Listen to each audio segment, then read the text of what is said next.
All right, big test ahead of us Wednesday with Florida. Best defensive team in the league, pose a lot of problems with their 1-2-2. They try to control the tempo. Nebhard, the point guard's playing great, 9 of 9 against Alabama the other day. Noah Locke shooting it really well, another one of their freshmen, and they've got Allen, who's been a great player for them for a long time. And Johnson, the four-man's playing extremely well right now, a freshman. Played at IMG, played with Andre Hyatt in AAU. We saw him a lot. And they've got a bunch of big kids who are good with 13 and 21, and Stokes has been giving them good minutes as well. So be a big test for us. We're going to have to run good offense. We can't turn the ball over. They're number one in the league in turnover percentage, the amount of possessions they turn the opponent over. So we're going to need to value the ball, get the ball on the backboard, and give ourselves a shot. So they're playing extremely well, coming off back-to-back wins over Vanderbilt and Alabama, and they clocked Alabama on the road by 18. So be a big test for us. Well, we've seen it. We hadn't seen it since UNC Greensboro, so it takes a little time to prepare for. And you got to change up what you do. It's they try to slow the game down and keep the game at their pace, and so we've got to do a good job attacking it. Something that's a little bit unique, a little bit different. He's done it. He did it when he was at Louisiana Tech, some too.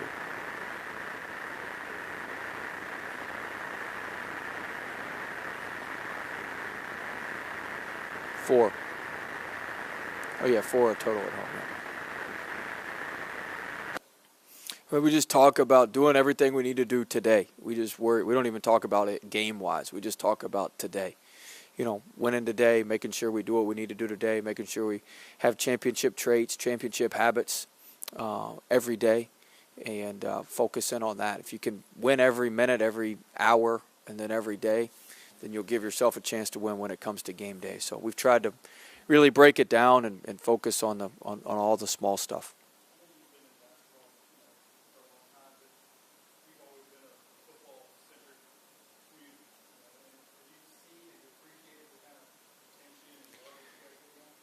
Well, I don't go a whole lot of places besides here, and I'll have my nightly outing tonight at TJ Ribs. Some of my fine friends here. So I mean, I'm not out and about a whole bunch, but you can definitely tell the interest has picked up, and people are excited. So that's good. Give them something to do between football and baseball a little bit. But it's been it's been good, and I've said it from the start. LSU is no different than anywhere. If you win, they like you, and so the reason our football program and baseball programs have been so good is because we've been winning for a long time, and that's the goal of our basketball program, is to put us in a place where we can sustainably win, and so we're working towards that every day.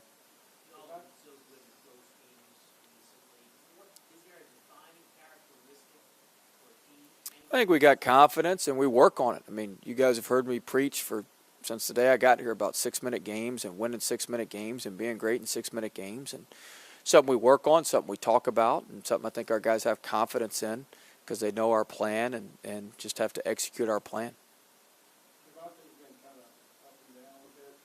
Oh, he's been more up than down. He's been very, very good for us. I mean, he's a freshman.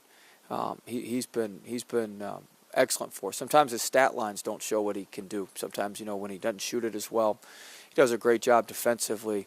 Just his attitude and his toughness really, really helps us. He's been tremendous for us all season.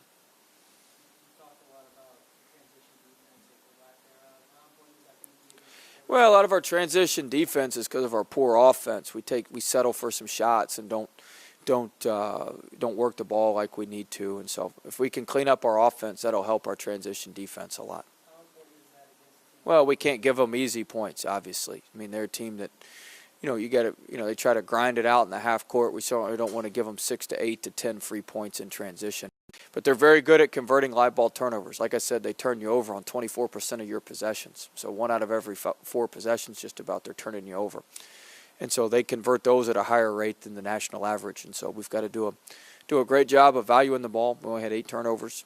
It'd be nice if we could only have 8 turnovers Wednesday. That would be advantageous for the Tigers. But we've got to make sure that we don't live ball turnover and let them get out in transition.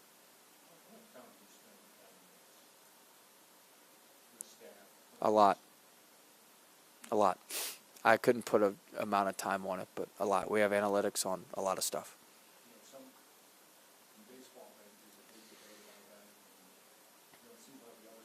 We have a healthy balance on our staff. I'm an analytics guy. Coach Armstrong likes the analytics. Coach Benford and Coach Heyer, they like their eyes.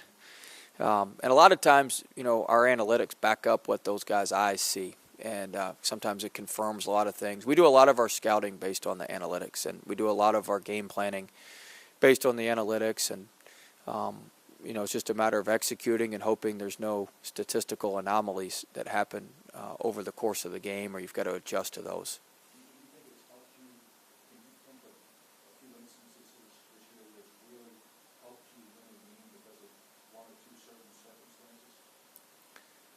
Oh yeah, there's certain times where we have, where the numbers even out, and we have guys taking shots that we want taking shots, and we kind of coax guys into taking the shots that we want them to take. That happens 7, 8, 10 times a game. The other kids don't even know they're doing what we want them to do, and forcing them to their least efficient spot on the floor, and they take them. And sometimes you'll see me, you can pretty much. If you see me clap after a made shot, you can pretty much guarantee that was basically the shot that we want them to take, and they just broke the percentages on that one. But a lot of times, we're forcing them to shoot the shots we want them to shoot. That happens 6, 8, 10 times a game.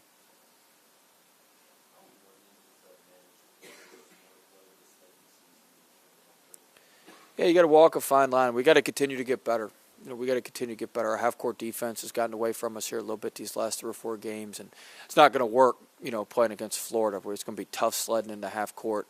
Offensively, we're not just going to be able to outscore Florida, so it's going to be tough sledding them. So we've got to certainly work and be conscious, but we do a lot more stuff in the film room. We do a lot of stuff with individual skill work this time of the year, and just try to have our guys with clear minds and fresh legs come game day.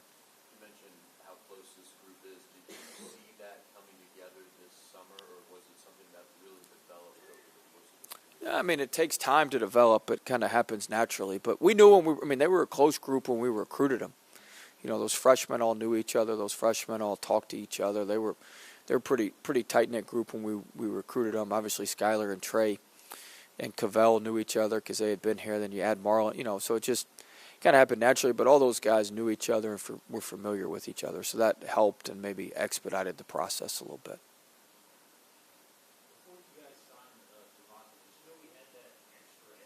Oh, yeah.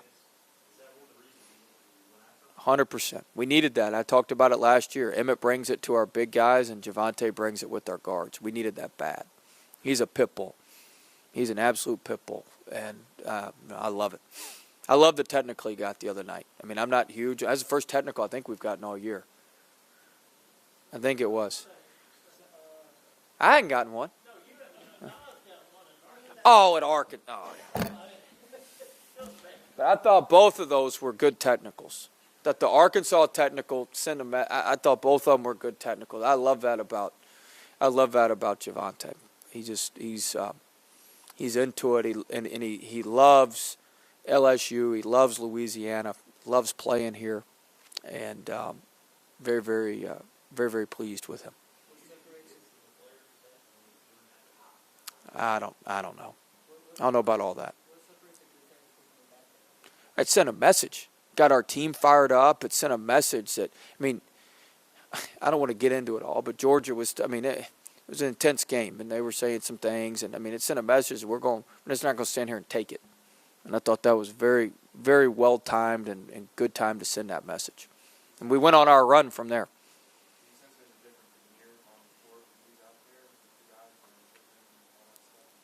No, I don't sense any of that. I don't know. I'm not paying attention to all that. A few. I don't know. I don't get many. No, I had 2 or 3 last year. I had one in the Alabama game, one in the Sam Houston State game, and maybe one more. I don't know. A couple times.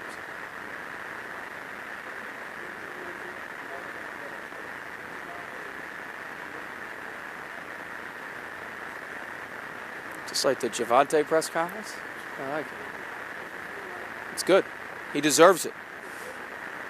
Oh, no, there's not a phony bone in his body now, guys. He's as real as they come. He's as real as they come. He's Baton Rouge through and through. He's as real as they come. His mother's done an unbelievable job raising him, and she raised him tough, and he plays tough, and he's as real as they come. I love the kid to death, and he's been great for us.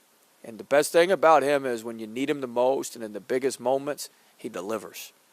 He don't ever shy away when it's tough, when it's tough sledding. He doesn't ever shy away, and the moment's never too big for him. That's really, really hard to do as a freshman. Just think back. I mean, the shot he hit against Louisiana Tech. So I mean, he's been great for us.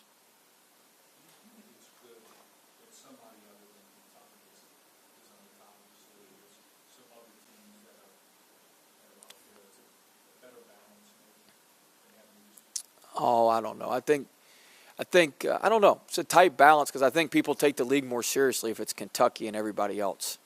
If that makes sense. I think everybody likes it. You want your blue blood to be the blue blood.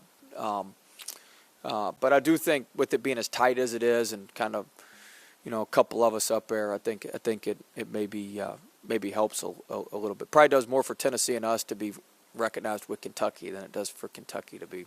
And that's pretty obvious. But, I mean, it's what we're striving to be is what they've been for a long, long time. And so we've got a lot of work to do. And that's like I said earlier today, we're not going to get the benefit of the doubt on anything, and we haven't earned the benefit of the doubt on anything. And so we've just got to keep plugging along and keep working as hard as we can work and try to break that stuff down.